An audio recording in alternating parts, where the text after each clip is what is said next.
Hello, and welcome to the preview of episode 64, Emotional Character 2, or the extension of a previous conversation that we began that we didn't finish. So, these are a series of ruminations we do once a week on Sundays, but we do a preview to kind of give a heads up and kind of outline what it is we're going to generally talk about. Some people actually prefer the previews because they feel as if it kind of gives them a synopsis and it kind of helps them better understand what we're going to talk about, so it doesn't kind of like overwhelm them. And also, some people like it in the briefer format. Anyway, so today this is going to be an extension of the previous conversation. So let me see, where was that one? What was that one? Emotional Character was number 50. It was November 9th, and it became before Artifice and Imitation. And then Novel Utility. Those were good ones. Anyway, get in here. Get in here, Puddle. Get in here. Can't. Yes. What do you mean? You show over. You shove over. You show over. Okay. Isn't he cute? What? I said, isn't he cute? Who? You. Oh, thank you, P. No, the guy over there. Well, you could be talking about Penguin. Now he's cute. Look at that. Yeah, Look it's at that Penguin. little face. This is how we travel to do research in the Arctic Circle. With Penguin, because Penguin knows the Yes, Arctic of Circle. course. Of course, Penguin. You know, Penguin can be bossy, though. No one else. You can be bossy too. You can't. You've never been bossy ever. Let's get to it. Yeah, see, there you go. Thank you for proving my point. All right, so Someone has to keep us on track. that's it. That's what I was thinking. All right, so Yeah. given what we had spoken about, this is probably, in terms of the work that we do, I think the evocation of the emotional resonance of things, I believe, is the most important thing in terms of the inherent nature of the work. So, one of my favorite, certainly my favorite piece of Freud is this incredibly insightful essay, Leonardo da Vinci and a Memory of His Childhood. Even though his supposition is incorrect fundamentally, there are a lot of incredibly insightful aspects. And in section 4, let me read what I think is probably the most revealing thing in terms of the desire from which an artist should conduct themselves. Kindly nature has given the artist the ability to express his most secret mental impulses, which are hidden even from himself by means of the works that he creates. And these works have a powerful effect on others who are strangers to the artist and who are themselves unaware of the source of their emotions. Can it be that there is nothing in Leonardo's life work to bear witness to what his memory preserved as the strongest impression of his childhood?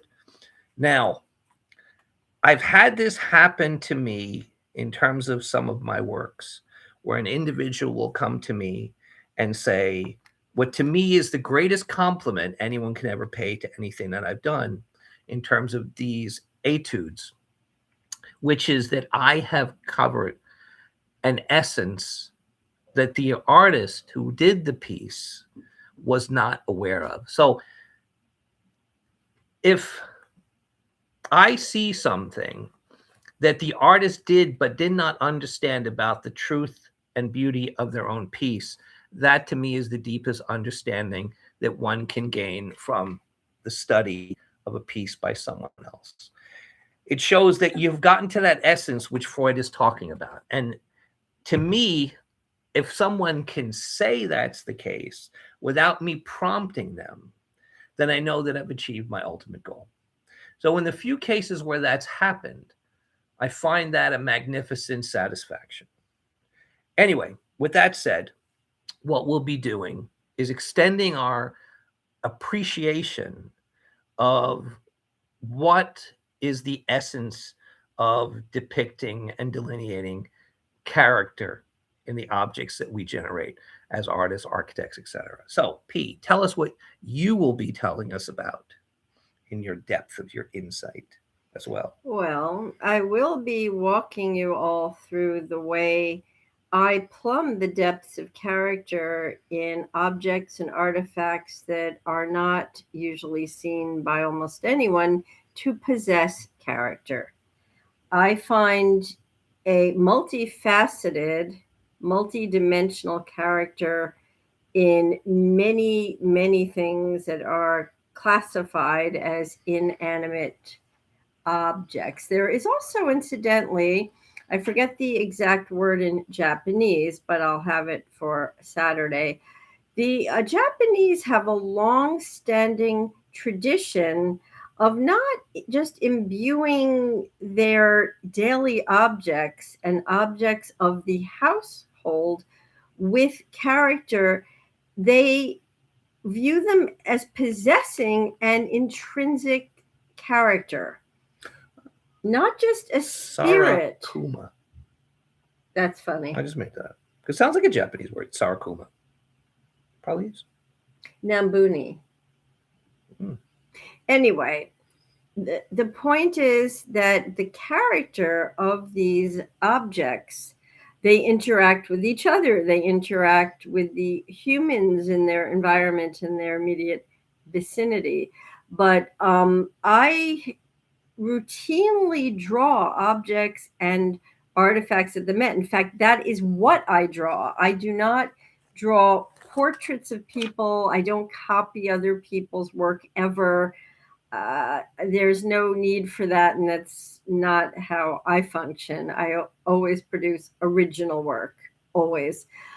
So you will not see human portraiture in my work, but you will see emotional portraiture of indelible character in my paintings as well as my drawings, in things like insects, in things like plants and plant science, in fungi, in mushrooms, in objects, in musical instruments, in boxes used to store pearls. I mean, there are so many objects. The idea here too is that an object made by a human will always have not just the vestiges of character of its maker, it will have aspects of the characters of all of those that have owned it and used it. So okay, so that's interesting because I mean, I guess what I'll be talking about is kind of like a Western, kind of like classical perspective in terms of like what we would say is the way in which character is expressed in terms of the work, whereas you're going to basically be interested in the kind of Eastern impulse of characterization within objects and how they kind of protect certain traditions and certain rituals and certain stories of the individuals that are embodied. And I guess also, I mean, I would also say that there's probably the reality that within these things are the desires and impulses of the artist as well. I think that maybe in Asian art, or especially, in Japanese art, that's more de-emphasized, for a kind of distant, kind of like almost non-perspectival reality. But whereas in my case, the point of view and these kind of psychological kind of aspects will be much more kind of like what I would be talking about. So it'll be an interesting contrast. It'll be a good discussion. Okay. All right. A key point. Yes. Character in process and character as process. And which one would you be? I'm actually both at the same time. I will explain. Oh, let's do it then, because I don't want again. If we do the whole thing now, there's something to look forward to. I'm just going to put that out there so you can. So, character in process and character as or through process. I'm only going to explain the idea is that the character of a long-standing process, whether it is an elemental process, a sequential process, brings out and shapes the character of those who actually engage in the process, not just those who initiate it. Okay. All right. Yeah. Okay, cool. Okay. I mean, All right, that's so just a very general yeah, all right, explanation. good. All right, so Yeah. that'll be episode 64, Emotional Mhm, Character 2. mhm. And we'll see you Sunday. Julie, tell us our news. Oh, yes. Thank you. We have another piece of excellent news about us and our Actually, two pieces. organization. Talk about the library as well. Oh, we have two pieces of excellent news. Yes, about our organization. For those of you who are new, and there are a lot of you, and thank you who are just tuning in. We are Julie and Bruce. We are co-founders of Art Science Complex. So our organization now we have a new YouTube channel subscriber, and that is the New York Public Library. Yes, the whole library system, the whole public library server is now a subscriber Mhm. of this, our Art Science Right. Complex YouTube channel. Good. And what's the other one? Oh, yes.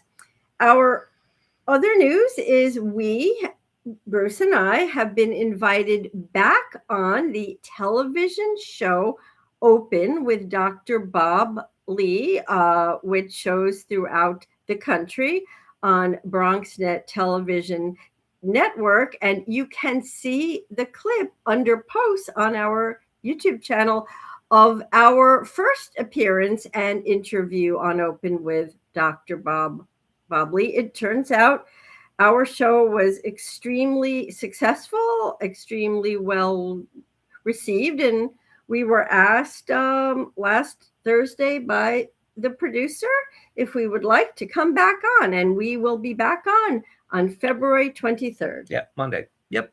Okay. Yep. All right. Okay. The realm of ideas is free to all and is to the benefit of all for us to keep it just like that. Precisely. Thank you.